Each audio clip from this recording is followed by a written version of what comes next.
Welcome to Life and Love Nuggets, where licensed therapist Brent and Janis Sharp share how you can thrive in your life, your love, and your relationships.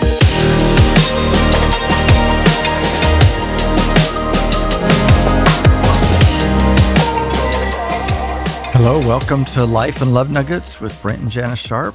We're glad that you're listening in, as this is our last podcast before the new year. So we're stepping into a brand new year. And if you have appreciated what we've been doing for the last year and want to help kind of partner with us going into a new year and want to help us financially, that would be awesome. We have a nonprofit. You can just go to Life and Love Nuggets. It's always a strange name when I tell that to people. They look at me and go, oh, lifeandlovenuggets.com. It'll kind of walk you through. There's a place to give there. Yes. And, we'd love to for you to help us keep doing this. Yes. And we'd also love to hear from you about different questions that you have or topics that you'd like us to cover next year. We're always open to ideas. So let us know something that's particularly of interest to you, and we'll work on it. Yeah. Yeah, and so you can go to the same place, Yes. lifeandlovenuggets.com, and then there's a contact us place there. So every time we step into a new year, I think we're always thinking about what we would like to be new. I mean, it's a new year. Mm-hmm. And the wonderful thing about the way God has created us as humans is that when we bring our real, honest, open selves to Him, He always has a way to bring new life into us and to be able to transform us and to help us to make some changes that are more life-giving. Mm-hmm. And I've never had anybody ever come to me and go, life is just way too good. You need to kind of tone it down a little bit, help me tone it down. And so we all look for something. We're kind of longing for something that's different and new and fresh. And that's a good thing. I think that's the way God designed us, to always be looking forward. And growing. Getting rid of the old things and latching on. Yeah. Starting new things. Yeah.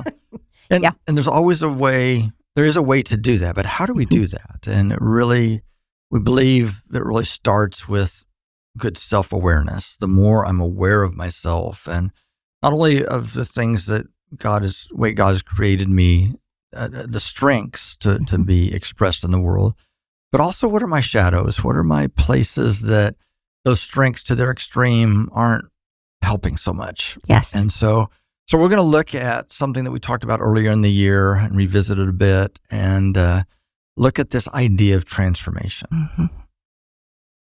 Today, we're going to talk about transformation. One of the reasons we started this podcast in the first place, and one of the things we try to do every week, is to help us live our fullest, best life as individuals and in our relationships, which requires that we allow ourselves to be growing, that we be moving towards strengthening our life and maturing and healing from difficult things from the past. And so we're going to continue that today and talk about what is this journey look like? What are we trying to do here? We believe that all of us have been created in the image of God. Actually, each and every one of you are kind of a unique reflection of part of God. It says in the scriptural story that we've been made in His image, in His likeness, and that we are a reflection. We're like a mirror reflecting part of Him into the world, that's our purpose in life. And so the goal is that we be the best reflection, the best expression of Him. And I believe that just as every human person is different and unique, I'm always fascinated with the idea that we have a unique thumbprint, a unique eye impression, that every single person that's ever been has those uniquenesses about them, which is just mind-boggling to think that we all have some unique part of us that is a new thing in the world that's really never been seen, never will be seen again. And so God's desire is that we be that expression, the fullest expression possible of His nature in the world. And so we've been born into that. And I've got a little visual here. Now, if you're just listening, you're not going to be able to see this, but for those of you that are watching, we believe that how this works, if you can see this, is kind of got a circle here, and there's 4 quadrants. And if you can envision, if you're just listening to this, the upper right quadrant is what we would consider the original self. This is kind of who we've been born to be, and the full expression of what our nature was to be expressed in the world. And then the bottom right quadrant says original wound. We all have some kind of a wound, something that kind of came against us, some influence in our life, something that said the way that you are, this original way that you've been designed, is not quite acceptable. You're not quite okay to be that way. So you need to be more like this. And we develop what's called a false self, trying to please the environment that we're in, trying to mold ourselves more into what our environment wants us to be. And then the bottom left quadrant is the coping self. So we develop kind of a lifestyle of coping with this and putting on certain qualities and characteristics that we think are more acceptable in the world, whether that's from parents or coaches or teachers or just general culture, wherever those influences come from. And we'll go back and touch on those in just a moment. But the whole idea is that we would then move into the upper left quadrant, which is transformation, that we would be formed back into, grow and mature back into that original design. And so we think that this is kind of what our life is made up. Well, this is the journey that we're on, trying to reclaim, in essence, that original design and deal with those coping strategies that we have developed. Now, for some, that original wound is very obvious, that it's some kind of a real trauma that has been experienced. And for some of you, that's, some of you have been abused, neglected. There's when we think about trauma, we think about those kinds of things. But many of us, it hasn't been quite that obvious, but it's been by example, or it's been not as dominant of an influence, but we got the point, and we kind of have picked it up. If Janis were here today, she would kind of share the story that, her personality is very vibrant, very alive. She walks in the room and kind of lights the place up, and it's always one of the things that attracted me to her in the very first place. Kind of steady, calm, steady, and boring, but she's very fun-loving and always looking for kind of the next adventure in life, and I just love that. But as a child, she would say that that was really not acceptable in her family. It was really not okay to be that way. That somehow was being kind of put on, or that was over the top kind of an expression. And so I would say that her experience during childhood was subdued. Probably wasn't until she got off to college that she was able to kind of step into a little bit more of her real self there. I've shared a little bit about my own experience. I think I was born a pretty structured personality, and that's kind of the way that I was designed. But I also, my wonderful dad, who's passed now, but he was a colonel in the Army, and I was always so proud of him. And he lived with such integrity, but he was very specific and particular about things, and probably a little bit OCD, which is kind of where I live in my world. I still remember days. We had this closet in the hallway where we kept all of our sundries, all of the the soap and shampoos and toilet paper and all these kind of things. And I still remember the image of him standing in the hallway, just organizing it. And I learned real quick that that's the right way to be and live. And I remember after school, again, even though he was a colonel in the Army, which is kind of a rough place to live in the world, he was always a unique person in that setting. And he was very kind. And I remember him at the end of the day, I'd be in my room and he'd come into my room, and he wasn't, Brent, pick this room up or get this straight or whatever. He just started straightening. And I kind of just naturally got up and started straightening with him. And so I developed this kind of way of being that I need everything to be in order. I didn't feel at peace if things weren't in order. And I think that kind of sent my natural orderliness into hyperdrive. And so I had a hard time relaxing if things weren't perfectly in order. And so that was kind of my wound. Again, it wasn't obvious. It wasn't traumatic in that way, but it formed me into being to live in a certain kind of way, and that it was not necessarily that original design. And so I've kind of been working very consistently in my life to try to push against that. What many would say is that all of our personalities have strengths and weaknesses. There's certainly a lot of strengths that come from being structured and orderly and organized, and I can kind of manage our finances in my sleep. I mean, it's just, there's some things that go well with that personality. But there's a shadow. We all have a shadow, what we'd call a shadow side, which is kind of a weak spot. That is kind of the extreme of the good, but it's going to be something that trips us up a bit. And our life, the challenge in our life is, how do we recognize, first of all, the shadow and realize that that doesn't mean that I'm a bad person or there's no shame in that. It just means that, okay, with my way that I live in the world, this is going to be the struggle that I'm going to face. And how do I move against that? How do I purposely begin to mitigate the negative of that steals, in my experience, in my world, it steals joy. I don't relax very well. I don't know how to play. And I've had to really work at those things and not just be a worker bee. And so the more we can recognize that and see that in our life, and then purposely push against that and move and develop different kinds of ways of living that balance that, if we could say. And so one of the things is we need to be self-aware. If we are not self-aware, if we aren't able to be okay with the fact that, hey, I've got some weaknesses in me, I think our greatest strength is being aware of our greatest weakness.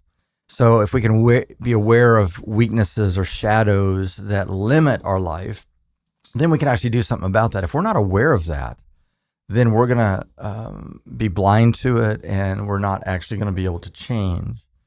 And so many of you are aware of the Enneagram. We found it to be a helpful tool.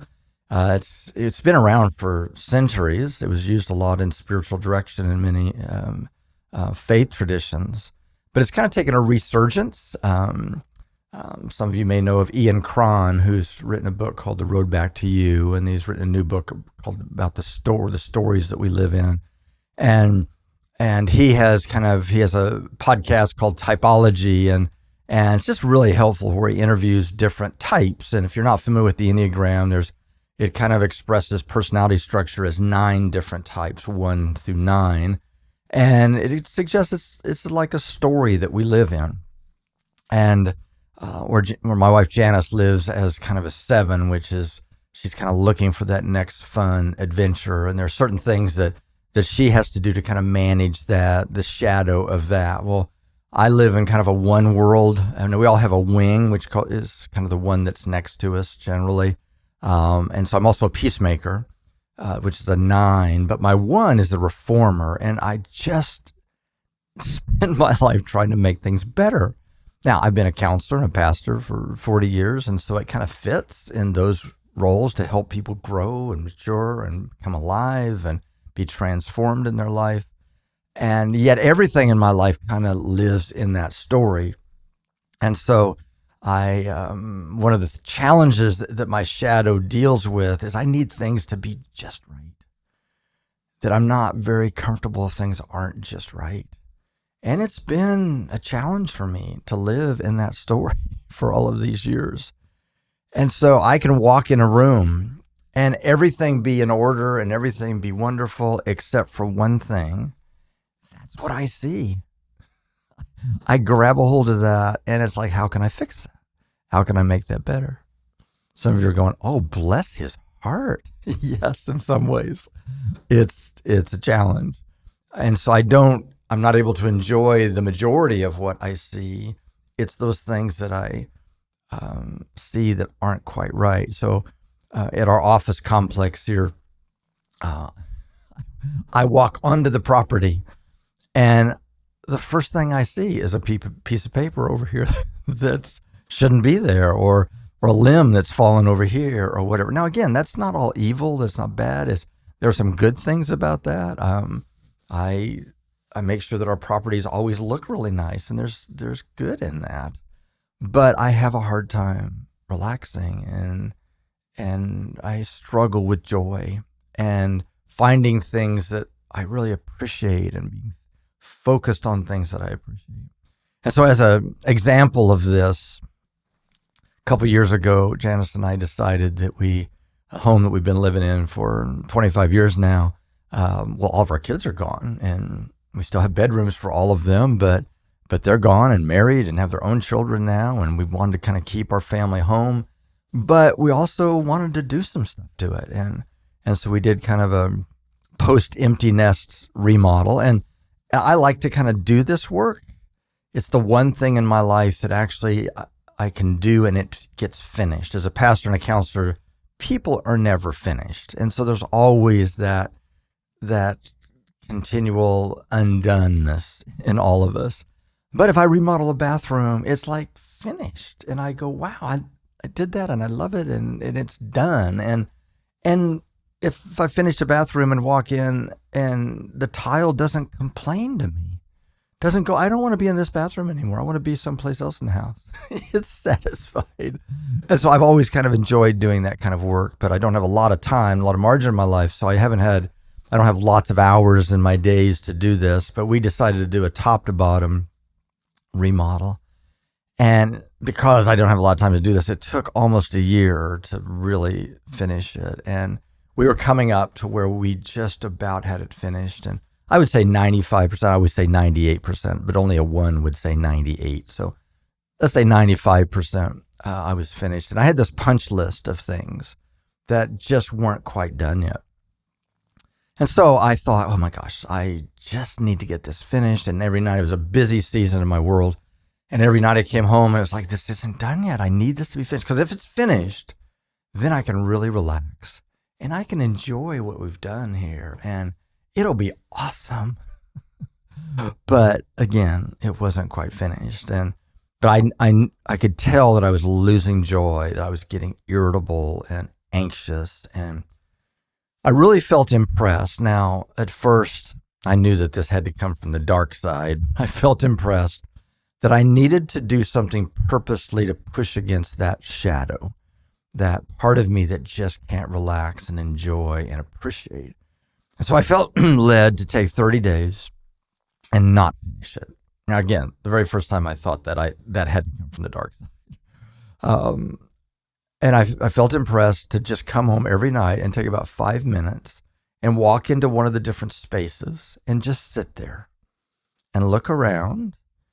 And even though my eyes were going to go to the part that wasn't finished, that I forced myself to look at the rest of the room and just be thankful. Thankful that we were able to do this. Thankful for how it looked. To be able to look at the new doors we put to the outside and the back and how it opens up the whole house and how much I appreciated that. Now, at first, I tell you, the first few days of this were rough. I had a hard time leaning into this and relaxing. But eventually, as I was focused on appreciating and being thankful and I started to experience some joy that this is awesome. I'm so happy with what we've done here. And we're going to enjoy the rest of our life here. This is amazing. Little by little, joy began to come alive in me by that practice of focusing on what was good, focusing on the part that I liked. And that has been kind of a discipline that I have to work into my life. Again, every morning I come to our building complex here and there's something the next project that needs to be done or something that needs to be fixed. And I've just learned to be able to say, it's okay, which is another practice that I have to work on. It's okay. It's fine. We'll get to it. I don't have time to do it right now, but it's okay. I have to practice that over and over and over again. And then even at our offices here, I think, what do I like about what we've done here? And we kind of remodeled a lot of this space, here also. And I like this, and I appreciate this, and I think it's more welcoming to people, and I love the atmosphere that we've created here. And so when I think about that and focus on that and do that as a discipline, it mitigates the shadow in me that can't relax, that can't stop and smell the roses, that can't find joy and peace. Each of us, I believe, can find some practices that can help us. First of all, we got to kind of be open and self-aware and kind of own our stuff. I've had to own that this is not, quote, the right way to live the way I live, because I live in a very right way world. That's what ones do, is they try to do everything the right way and don't like to make mistakes. And I've had to realize in life, I'm going to make mistakes. I'm going to fail sometimes. And it's okay. It's okay that things aren't perfect. But if I can just own that's going to be something I'm going to struggle with, be able to not only own it to myself, to acknowledge it and realize that that's not that my way of living. Everybody doesn't have to live that way. Thank the Lord. Or nobody would find joy in life. And I realize that that's not the only or right way to live, that there's 8 other stories that people live in that are just as appropriate to live in. And I have to also recognize where that limits me, being able to open that up to my wife, open that up to God, and begin to work purposely at habits or rhythms, because we are formed by our habits. The kinds of things that we do each day form us into being a certain kind of person. If I live where I walk in and see something that's not right and I just go attend to that and try to fix it and try to keep ahead of everything and try to make the world perfect, I will drive myself crazy and everybody else crazy. It will form me into being an anxious, stressed out workaholic. And many years ago, I decided I don't want to live that way. I want to live more balanced than that. And so by being aware of it, opening that up and developing practices, we can find balance and healing and wholeness in our life. And we can begin to live more into that original self or true self that we've been designed to be.